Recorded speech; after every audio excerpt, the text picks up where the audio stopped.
appui sur une jambe de manière à libérer les hanches du sol. Là en l'occurrence ma jambe gauche, donc en mémento, jambe gauche, je sors les hanches à gauche. De cette façon. Je reviens dans l'axe. Je mime également une poussée avec mes mains sur un agresseur imaginaire. De cette façon. Toujours avoir ses mains sous l'agresseur. Ok? Je prends appui au sol sur ma jambe gauche. Je soulève, je pousse un peu avec mes mains. Je libère mes hanches sur la gauche et je repousse l'agresseur. Pousser, sortir les hanches. En lutte de rue, on va pouvoir amener donc un certain nombre de frappes possibles et de contraintes sur l'agresseur, tout en respectant la technique.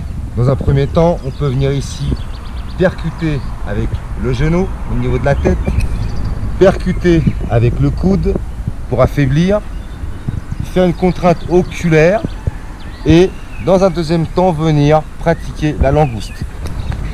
Ici, l'idée étant de se placer dans l'axe pour percuter. Éventuellement pour reprendre dans la garde.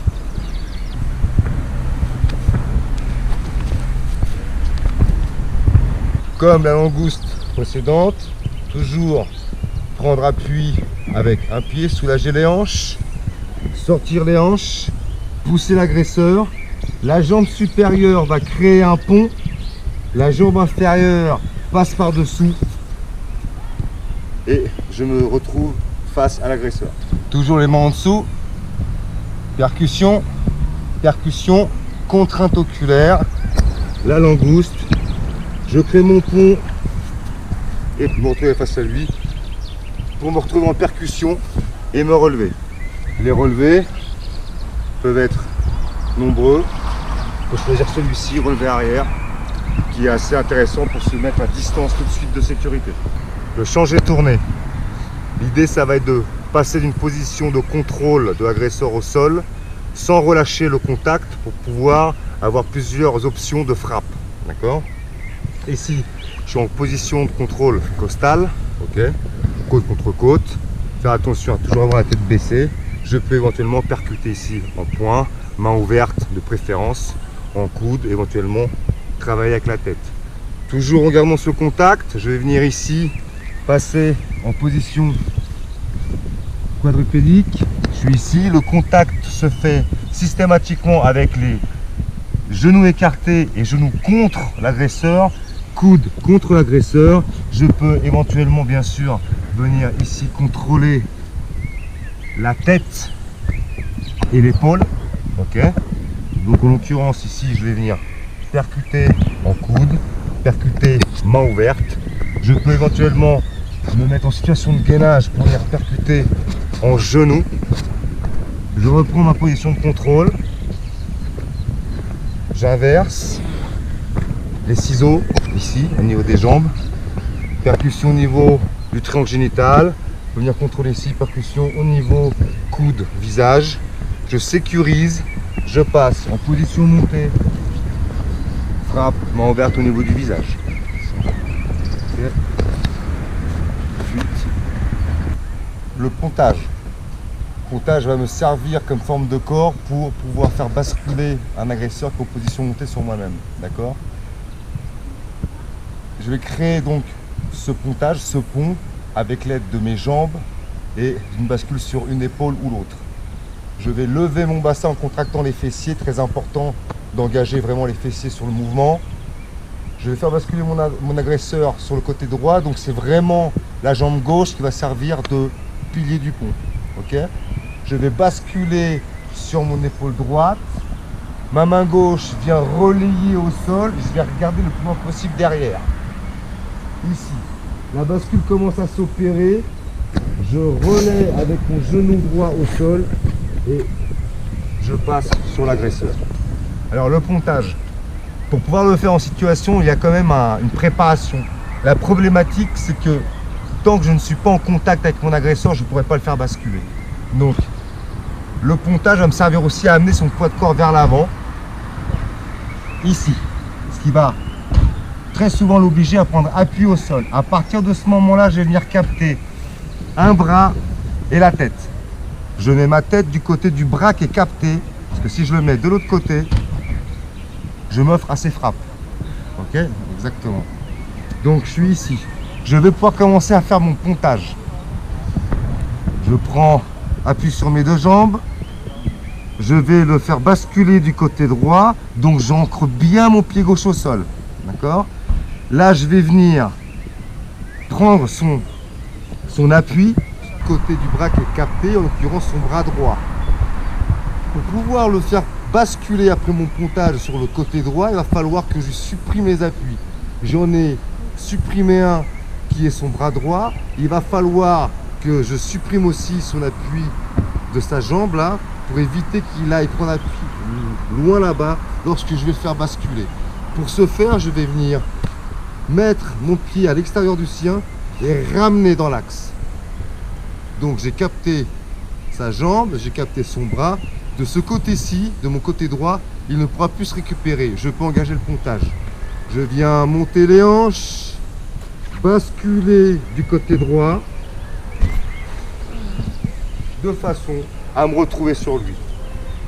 Frappe main ouverte, je contrôle et je suis. Le sprawl, organisation défensive sur le ramassement de deux jambes, voire une jambe, c'est le même principe. L'idée, ça va être de soustraire les cibles représentées par mes jambes à la saisie de l'agresseur. Pour ce faire, je vais baisser mon poids de corps lorsque j'anticipe l'attaque. Je baisse mon poids de corps, je reste en protection. Je descends mon corps le plus bas possible et simultanément, je vais poser mes mains au sol et basculer mes jambes en arrière en mettant aussi une hanche au sol. De cette façon-là, les jambes sont tendues. On n'a pas de jambes fléchies sur le côté. Et je peux revenir en situation de défense debout.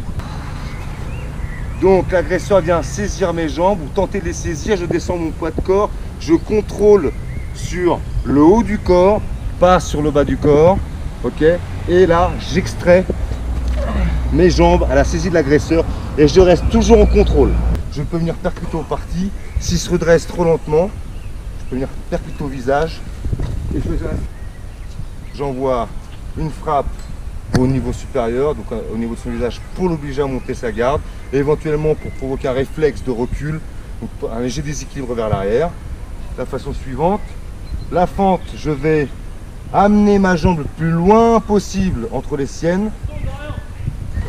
Ici, je baisse bien les jambes, j'ai le dos bien droit et je colle de manière à ne pas forcer avec le dos et bien travailler avec les jambes. J'en profite pour ramasser les jambes, opérer une fuite, éventuellement une percussion. La toupie, forme de corps fondamentale qui permet de toujours garder le contact sur un agresseur qui est en position quadrupédique et de pouvoir évidemment continuer les percussions. Un exemple, donc le contact va s'opérer avec le haut de mon corps. L'idée, ça va être de me déplacer autour de lui sans perdre ce contact. Je me déplace évidemment avec les jambes. Parallèlement à ça, je peux évidemment venir combiner des frappes, chercher des solutions de frappe. Ici, boum, percuter les genoux, les coudes, tranchant, frappe point fermé. Ça peut être des percussions main ouverte au niveau des oreilles, derrière la tête, et tout, évidemment tout en continuant ce travail de contrôle où je tourne autour de lui. Okay. L'idée, c'est vraiment d'être relativement gainé. Entrée, projection, forme de corps fondamentale sur quasiment toutes les projections qu'on peut faire avec l'aide des hanches. Donc là, comme évidemment j'ai pas de veste, je vais venir saisir au-dessus de l'articulation du coude de manière à ne pas glisser. Ok, mes mains ici restent bien bloquées par son articulation. Là, pour la forme, je peux tout simplement prendre derrière sa tête ou au niveau du t-shirt. Première action, je vais avancer ma jambe avant, en l'occurrence ma jambe droite, et en même temps provoquer un déséquilibre. Évidemment, on évite le coup de tête. J'avance, je déséquilibre, et là, je tire, et là, maintenant, hop, je passe en dessous pour la forme de corps. Donc l'idée, c'est de le pratiquer de la façon suivante. On est ici, boum, je plaque, on revient. Je plaque, on revient. Je plaque. Ok. Donc si j'avance ma jambe, je tire pour provoquer le déséquilibre. D'accord? Et parallèlement à ça, je viens claquer et placer mon centre de gravité en dessous du sien. Et je n'ai plus qu'à finir l'enroulé de manière à le faire basculer et chuter vers l'avant.